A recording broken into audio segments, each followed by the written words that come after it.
پاکستان محفوظ اور خوشحال علاقائی ماحول کا خواہاں، شراکت دار ممالک کے ساتھ کام کرنے کے لیے پرعزم ہے۔ پیچیدہ خطرات کے دور میں فوجی تعاون اور اسٹریٹجک مکالمہ ناگزیر ہے۔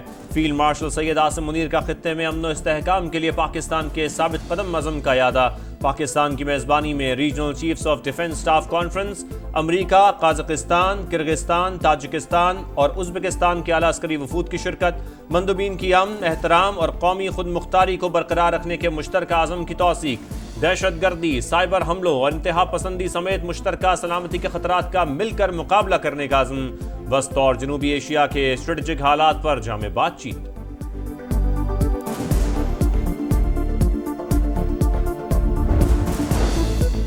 امریکی صدر ڈونلڈ ٹرمپ کا مودی سرکار کو 26واں تماچا، ایک بار پھر پاک بھارت جنگ رکوانے کا کریڈٹ لے لیا۔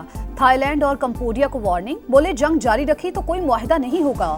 دونوں ملکوں کے رہنماؤں سے کہا لڑائی فوری روک دیں۔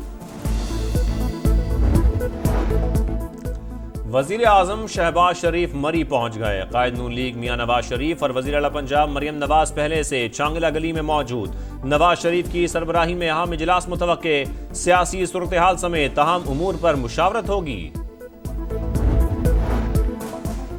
فتنہ ہندوستان کے دہشت گردوں کا انجام، عبرتناک موت، بھارتی سپانسرڈ پراکسیز کو چھپنے کی جگہ بھی نہیں ملے گی۔ حکومت کا دو ٹوک پیغام، ریاستی ریٹ چیلنج کرنے والوں سے آہنی ہاتھوں سے نمٹنے کا عزم۔ وفاقی وزیر داخلہ اور وزیر اعلیٰ بلوچستان کی زیر صدارت اجلاس، فتنہ ہندوستان کے خلاف کارروائیوں اور سیکیورٹی اقدامات پر بریفنگ۔ وفاق اور بلوچستان کے درمیان روابط مزید مضبوط بنانے پر اتفاق۔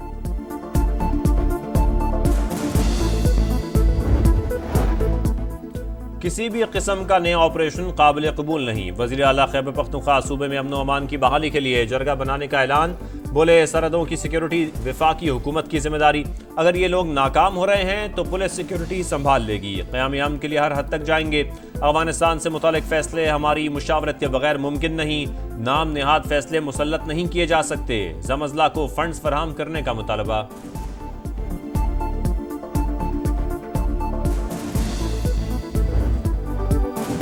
رکاوٹیں دور، خدشات ختم، افواہیں دم توڑ گئیں۔ روایتی حریف پاکستان اور بھارت 14 ستمبر کو ٹکرائیں گے۔ ایشیا کپ کا شیڈیول جاری، ایونٹ 9 سے 28 ستمبر تک UAE میں ہوگا۔ افتتاحی میچ میں ہانگ کانگ اور افغانستان کا ٹاکرا۔ پاکستان پہلا میچ 12 ستمبر کو عمان سے کھیلے گا۔ آخری گروپ میچ 17 ستمبر کو UAE سے ہوگا۔ سپر 4 راؤنڈ کا آغاز 20 ستمبر سے۔ ممکنہ طور پر پاکستان اور بھارت سپر 4 میں 21 ستمبر کو ٹکرائیں گے۔ دونوں ٹیمیں فائنل میں پہنچی تو روایتی حریف ایونٹ میں تیسری بار آمنے سامنے ہوں گے۔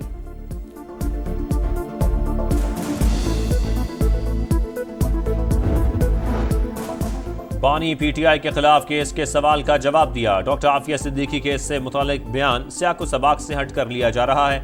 نائب وزیر اعظم اسحاق ڈار کی وضاحت، کا ہر ملک کے قانونی طریقہ کار کا احترام کیا جاتا ہے۔ نون لیگ کے ادوار میں ہمیشہ ڈاکٹر عافیہ کی رہائی کے لیے سفارتی اور عدالتی معاونت کرتے رہے، معاملہ حل ہونے تک حمایت جاری رکھیں گے۔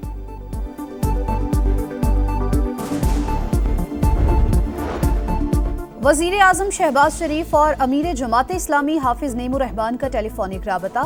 غزہ میں نہتے فلسطینیوں پر اسرائیلی مظالم پر اظہار تشویش۔ وزیر اعظم کی فلسطینیوں کے لیے امداد ترسیل کی بندش کی مذمت، کہا اسرائیلی بندش کے باعث غزہ میں شدید غذائی قلت ہے۔ پاکستان ہر فورم پر معاملہ اٹھائے گا، سفارتی کوششیں جاری رکھنے کا عزم۔ غزہ میں بھوک بنی موت کا روپ، غذائی قلت سے مزید 5 فلسطینی شہید، 7 دن کا بچہ بھی شامل۔ امداد کے منتظر افراد پر فائرنگ میں مزید 10 فلسطینی جان سے گئے۔ اسرائیل کا المواسی کیمپ پر حملہ، 8 فلسطینی شہید۔ صبح سے اب تک 73 فلسطینی شہید ہو چکے۔ فریڈم فلاٹیلا کا بحری جہاز امداد لے کر غزہ کی طرف رواں دواں۔ حملے نے اسرائیل کے حملے کا امکان ظاہر کر دیا۔ غزہ پر مسلط کی گئی غذائی قلت خوفناک ہے، شدید زخمی بچوں کو علاج کے لیے برطانیہ لائیں گے۔ وزیر اعظم کیئر سٹارمر کا بیان، فلسطین کو علیحدہ ریاست تسلیم کیا جائے۔ 125 برطانوی اراکین پارلیمنٹ نے وزیر اعظم کو خط لکھ دیا۔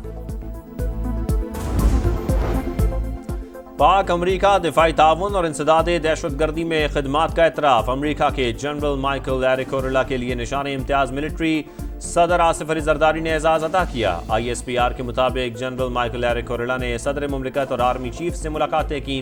دفاعی تعاون اور خطے کی صورتحال پر تبادلہ خیال کیا گیا۔ ہوشیار خبردار مانسون کا 5واں اسپیل آنے کو تیار۔ کل سے 31 جولائی تک پنجاب کے بیشتر اضلاع میں بادل برسیں گے۔ ریلیف کمشنر کی انتظامیہ کو الرٹ رہنے کی ہدایت۔ لیا میں 4,33,000 کیوسک کے سیلابی ریلے نے تباہی مچا دی، 20 سے زیادہ بستیاں ڈوب گئیں۔ اٹک کی تحصیل ہزروں میں پولیس چوکی سیلابی ریلے میں بہہ گئی۔ گڈو بیراج سے سکھر تک بھی کچے کے دیہات زیر آب آ گئے۔ بابو سر میں کلاؤڈ برسٹ اور لینڈ سلائیڈنگ سے تباہی، چھٹے روز بھی لاپتہ سیاحوں کا سراغ نہ مل سکا۔ پاک فوج کا گراؤنڈ سرویلنس ریڈار سسٹم کے ذریعے آپریشن جاری، لاپتہ سیاحوں کے اہل خانہ پیاروں کی تلاش میں چلاس پہنچ گئے۔ امدادی سرگرمیاں تیز کرنے کا مطالبہ، وزیر اعلیٰ گلگت بلتستان کا انفراسٹرکچر کی بحالی کے لیے وفاق سے فوری طور پر 7 ارب روپے فراہم کرنے کا مطالبہ۔ حکومتی ترجمان کے مطابق فیری میڈوز میں پھنسے سیاحوں کو ریسکیو کر لیا گیا۔ 8 مقامات سے سڑک بحال، جلد شاہراہ بابو سر بھی کلیئر ہو جائے گی۔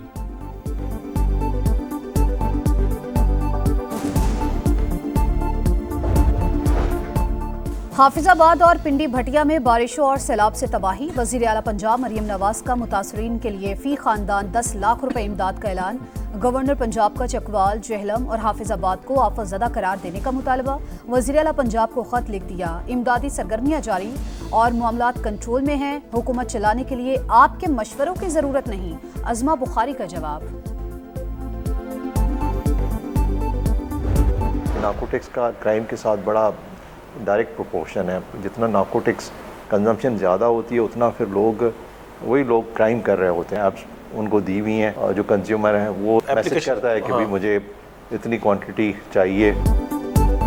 کراچی میں منشیات کا بڑھتا استعمال جرائم میں اضافے کی وجہ، آئی جی سندھ کا بڑے آپریشن کا اعلان۔ سما کو انٹرویو میں بتایا 137 بڑے ڈیلرز کی فہرست بنا لی، 71 کو گرفتار کر لیا۔ منشیات آن لائن ایپس کے ذریعے کی فروخت ہو رہی ہیں۔ غلام نبی میمن نے کرائم اور حادثات پر قابو پانے کے لیے نئی نمبر پلیٹس کو ناگزیر قرار دے دیا۔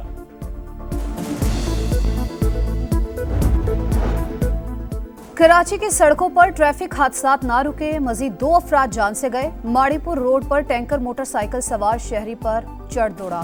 Northern by pass per dumper نے 13 سال کے لڑکے کو کچل دیا۔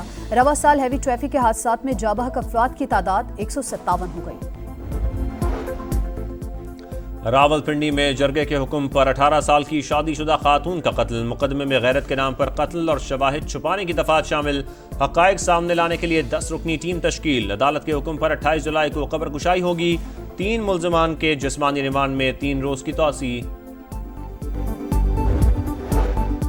ایران کے شہر زاہدان میں دہشت گردی کا بڑا واقعہ، شدت پسندوں نے عدالتی کمپاؤنڈ پر حملہ کر دیا، ججز کے چیمبرز میں گھس کر فائرنگ کی۔ ماں اور 9 ملوث سمیت 6 شہری جاں بحق، 22 زخمی ہو گئے۔ سیکیورٹی اہلکاروں کی جوابی کارروائی میں 3 دہشت گرد ہلاک۔ یونان اور البانیہ کے جنگلات میں آگ بھڑک اٹھی، 70 فائر فائٹرز، 26 گاڑیاں اور 2 طیارے آگ پر قابو پانے میں مصروف، 2 گھر جل کر راکھ، 3 افراد زخمی، 2000 محفوظ مقامات پر منتقل۔